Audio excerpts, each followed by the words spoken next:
Ok, para continuar voy a hablar acerca de lo que serían los músculos tanto del periné y de la pelvis como tal.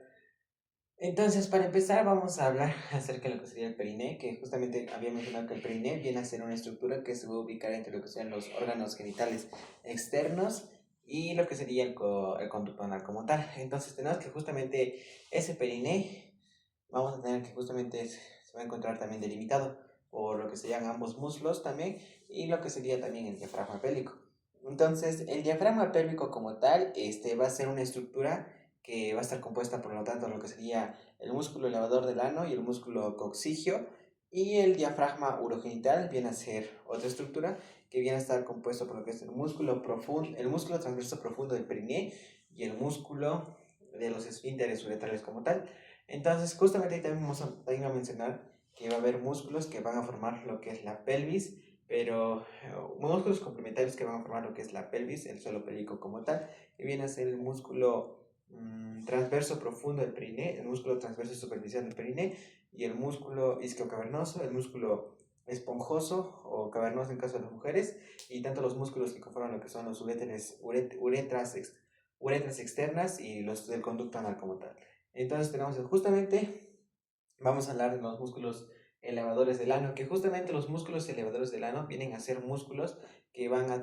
formar tipo como una red de sostenimiento de vísceras. Vamos a empezar que el primer músculo elevador del ano viene a ser el pubo rectal, que el músculo pubo rectal viene a tener su origen en lo que es el pubis y viene a tener su inserción en lo que es pubo rectal, en lo que es en el contorno del recto, formando lo que es el ángulo anorrectal, y va a tener su función de contención de lo que son las heces fecales como tal y del soporte de vísceras, ¿no ve? Como tal. Luego tenemos que su irrigación se va a dar por medio de lo que sería la arteria pudenda interna, y su inervación se va a dar por medio de lo que sería el nervio pudendo y lo que sería el plexo sacro. Y luego tenemos el siguiente músculo que viene a ser el músculo puborectal, el músculo, el músculo que sería como tal, el músculo, sí, el músculo pubo rectal, el músculo pubocoxigio, que el músculo pubocoxigio viene a tener su origen en lo que es el pubis y viene a tener su inserción en lo que sería el coxis como tal y el ligamento coxigio, y viene a tener justamente la acción de lo que sería elevar y sostener lo que es el ano como tal, y este va a tener aparte lo que sería su irrigación, la arteria pudenda interna, el nervio pudendo como tal, y eso sería. Luego tenemos el músculo iliocoxigio, que este músculo iliocoxigio viene a ser, que va a tener su origen en lo que sería el isquio, en la espina isquiática como tal, o en la tuberosidad isquiática, y va a tener su inserción como tal en lo que sería el coxis como tal, y luego va a tener esta función como tal, en lo que sería, va tanto lo que sería elevar y sostener lo que sería la parte del ano como tal. Luego tenemos por último lo que sería el músculo coxigio, que este músculo coxigio va a tener como tal de forma de sostenimiento y va a tener origen en el isquio y va a tener su inserción en el coxis como tal, y aparte de eso va a tener su irrigación por la arteria glútea, ajá, interna, y va a tener su inervación por lo que sea el nervio, ramas del sacro de S4 a S5. Ya, siguiendo con eso voy a hablar acerca de lo que serían los músculos del periné, de lo que sean los músculos superficiales. Para empezar tenemos el músculo transverso superficial del periné, que va a tener su origen en lo que sería la tuberosidad y va a tener su origen en la tuberosidad y su inserción en lo que sería el cuerpo perineal. Y su irrigación, bueno, su acción va a ser estabilizar el cuerpo del periné, y su irrigación ya se va a dar por cerca por la pudenda interna y su inervación por el nervio pudendo. Luego seguimos con lo que sería el músculo bulbo cavernoso o isíbulo cavernoso o esponjo cavernoso, que va a tener su origen en lo que sería el cuerpo perineal y va a tener su inserción en lo que sería el tubo del vestíbulo como tal, o el pene en el caso de los varones. Y luego tenemos su irrigación, que va a estar por la arteria pudenda interna, y su innervación por lo que es el nervio pudendo. Luego tenemos que justamente lo que sería el músculo isquiocavernoso, que va a tener su origen en lo que serían los túbulos isquiáticos, y su inserción se va a dar en lo que sería el pene o el clítoris en el caso de las mujeres. Y luego tenemos que su arteria va a ser la arteria, como ya decía, pudenda interna y su nervio pudendo. Luego tenemos el músculo tensor del ano, que está a tener su origen en lo que sería el cuerpo perineal y va a tener su inserción como tal en lo que sería el canal anal como tal. Su irrigación va a ser pudenda interna y su inervación por el nervio pudendo. Luego, para terminar, vamos a hablar acerca de lo que serían los músculos del peine, pero como tal, su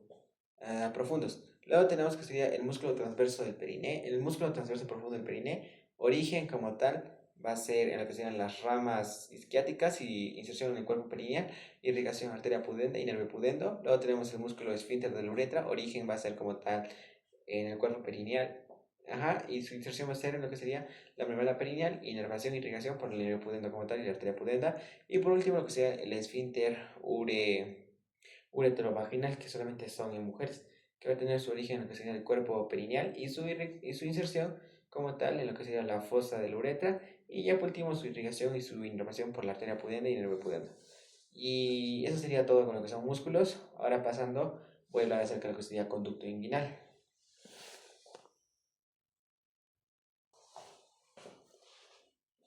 Ok, continuando con el conducto inguinal. El conducto inguinal como tal, sabemos va a ser una estructura que se va a ubicar antero e inferiormente de lo que sería la pared abdominal, y va a ser una estructura que va a permitir el paso de estructuras de la pared abdominal hacia el exterior, y justamente su situación, como ya he mencionado, va a ser encima de la mitad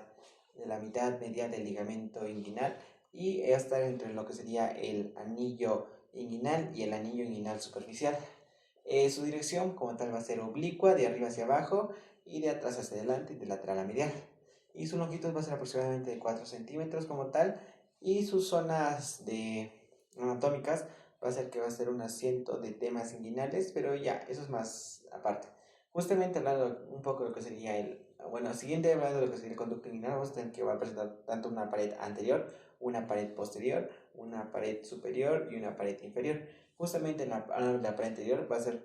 se va a dar por lo que sería la ponerosis del músculo oblicuo del abdomen, se va a dar por lo que sería la pared posterior, por lo que sería la fascia transversalis, y también se va a dar por lo que sería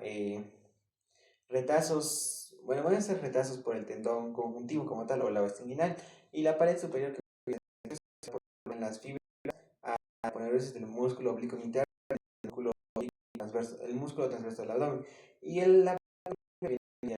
a dar por lo que sería el ligamento inguinal como tal que conocemos, y lo que sería la parte medial con el ligamento lacunar. Ahora, para terminar, voy a hablar acerca de lo que es el contenido del conducto inguinal, que en el caso de los varones va a ser el cordón espermático, que el conducto diferente, lo que sería testicular, la arteria ilioinguinal, el conducto deferente, como he mencionado, y lo que sería el plexo venoso piriforme, y ya, eso sería todo. En el caso de las mujeres viene a ser lo que sería el ligamento redondo del útero, lo que sería los vasos tanto linfáticos como el nervio inguinal, y como también voy a mencionar acá, lo que serían los orificios del conducto, va a tener tanto un orificio externo como un orificio interno como tal, o el anillo inguinal profundo y el anillo inguinal superficial. El anillo inguinal profundo va a ser en la fascia transversalis y va a ser dado por lo que sean los vasos epigástricos tanto inferiores como superiores, pero el anillo inguinal superficial se va a dar por lo que sería la ponerosis del oblicuo externo como tal. Y eso sería como todo con respecto a lo que sería el conducto inguinal.